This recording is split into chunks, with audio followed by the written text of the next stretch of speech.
युद्धले एकातिर फाइदा हुन्छ भने अर्कातिर चाहिँ घाटा भइरहेको छ।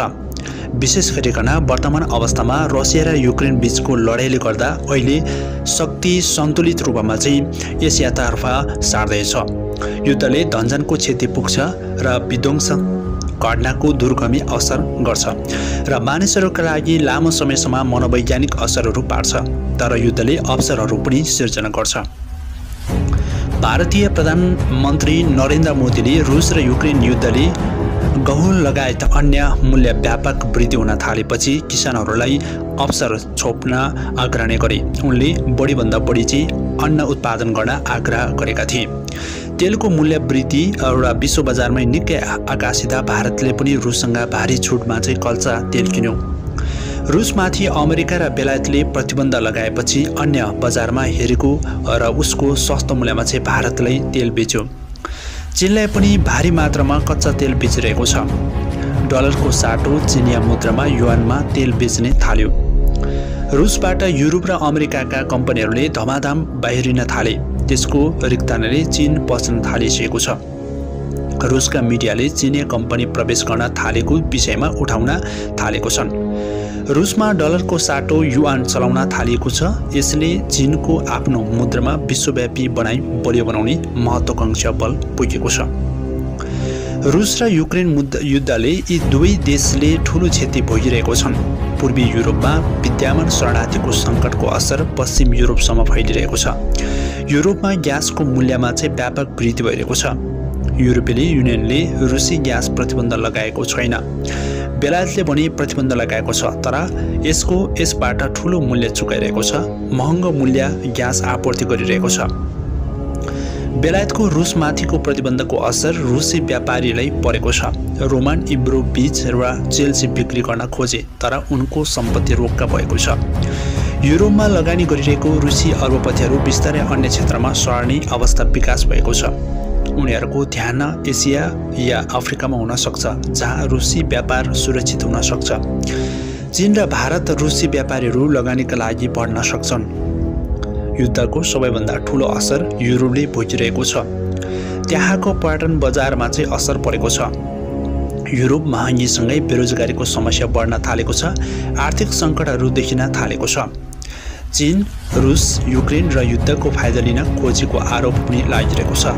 भारतले पनि युद्धबाट फाइदा लिन खोजेको घटनाहरू देखिएको छन्। यी दुवै देशमा युद्धमा तटस्थ भूमिका छन्। उनीहरू अमेरिका र रुस दुवै देशलाई चिराउन चाहँदैनन्। रुस र युक्रेन युद्धमा प्रत्यक्ष देखिए पनि अमेरिका पनि यो युद्धमा अप्रत्यक्ष सामेल छ। यसकारण रुस र अमेरिकाको अलावा युरोपका देशहरू पनि युद्धमा धेरै गुमाइरहेको बुझ्न सकिन्छ। यही मौकामा चीनले एसियामा प्रभाव बढाउन थालेका छन्। उसले शक्ति बढाउँदै लगेको छ। भारत पनि शक्ति वृद्धिमा लागिसकेको छ। आर्थिक एवं सैन्य मामिलामा बिस्तारै शक्ति पश्चिमबाट पूर्व अर्थात् युरोपबाट एसियातर्फ सर्न थालेको छ।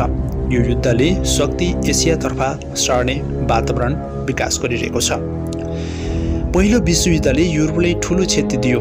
बेलायतको ठाउँमा अमेरिकाले महाशक्तिको रूपमा उदायो र दोस्रो विश्वयुद्धमा बेलायत र जर्मनी बीच मुख्य लडाईँ भयो। विश्वयुद्धपछि बेलायतको विश्वभर रहेका उपनिवेश अन्त हुन थाल्यो। अमेरिकासँगै सोभियत सङ्घ महाशक्तिको रूपमा उदाए। रुस र युक्रेन बीचको युद्ध यसरी नै अगाडि बढेमा संसारको शक्ति सन्तुलनमा कायापलट हुन सक्छन् र युरोपबाट यसै पनि एसियातर्फ शक्ति बढिरहेको छ। यसको लाभ एसिया, चीन, भारत र जापान जस्ता देशहरूले पनि लिन सक्छ।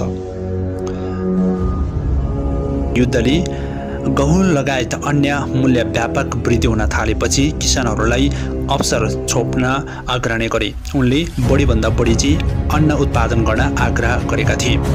तेलको मूल्य वृद्धि र विश्व बजारमै निकै आकाशिँदा भारतले पनि रुससँग भारी छुटमा चाहिँ कल्चा तेल किन्यो। रुसमाथि अमेरिका र बेलायतले प्रतिबन्ध लगाएपछि अन्य बजारमा हेरेको र उसको सस्तो मूल्यमा चाहिँ भारतलाई तेल बेच्यो। चीनलाई पनि भारी मात्रामा कच्चा तेल बेचिरहेको छ। डलरको साटो चिनिया मुद्रामा युआनमा तेल बेच्ने थाल्यो।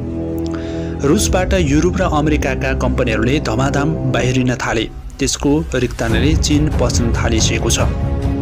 रुसका मिडियाले चिनिया कम्पनी प्रवेश गर्न थालेको विषयमा उठाउन थालेको छन्। रुसमा डलरको साटो युआन चलाउन थालिएको छ। यसले चीनको आफ्नो मुद्रामा विश्वव्यापी बनाई बलियो बनाउने महत्त्वाकांक्षा बल पुगेको छ। रुस र युक्रेन युद्धले यी दुवै देशले ठूलो क्षति भोगिरहेको छन्। पूर्वी युरोपमा विद्यमान शरणार्थीको सङ्कटको असर पश्चिम युरोपसम्म फैलिरहेको छ। युरोपमा ग्यासको मूल्यमा चाहिँ व्यापक वृद्धि भइरहेको छ। युरोपेली युनियनले रुसी ग्यास प्रतिबन्ध लगाएको छैन। बेलायतले भने प्रतिबन्ध लगाएको छ, तर यसबाट ठूलो मूल्य चुकाइरहेको छ। महँगो मूल्य ग्यास आपूर्ति गरिरहेको छ। बेलायतको रुसमाथिको प्रतिबन्धको असर रुसी व्यापारीलाई परेको छ। रोमान इब्रोभिच र चेल्सी बिक्री गर्न खोजे, तर उनको सम्पत्ति रोक्का भएको छ। युरोपमा लगानी गरिरहेको रुसी अरबपतिहरू बिस्तारै अन्य क्षेत्रमा सर्ने अवस्था विकास भएको छ। उनीहरूको ध्यान एसिया या अफ्रिकामा हुन सक्छ, जहाँ रुसी व्यापार सुरक्षित हुन सक्छ। चीन र भारत रुसी व्यापारीहरू लगानीका लागि बढ्न सक्छन्। युद्धको सबैभन्दा ठूलो असर युरोपले भोगिरहेको छ। त्यहाँको पर्यटन बजारमा चाहिँ असर परेको छ। युरोप महँगीसँगै बेरोजगारीको समस्या बढ्न थालेको छ। आर्थिक सङ्कटहरू देखिन थालेको छ। चीन, रुस, युक्रेन र युद्धको फाइदा लिन खोजेको आरोप पनि लागिरहेको छ। भारतले पनि युद्धबाट फाइदा लिन खोजेको घटनाहरू देखिएको छन्। यी दुवै देशमा युद्धमा तटस्थ भूमिका छन्। उनीहरू अमेरिका र रुस दुवै देशलाई चिराउन चाहँदैनन्। रुस र युक्रेन युद्धमा प्रत्यक्ष देखिए पनि अमेरिका पनि यो युद्धमा अप्रत्यक्ष सामेल छ। यसकारण रुस र अमेरिकाको अलावा युरोपका देशहरू पनि युद्धमा धेरै घुमिरहेको बुझ्न सकिन्छ। यही मौकामा चीनले एसियामा प्रभाव बढाउन थालेका छन्। उसले शक्ति बढाउँदै लगेको छ। भारत पनि शक्ति वृद्धिमा लागिसकेको छ।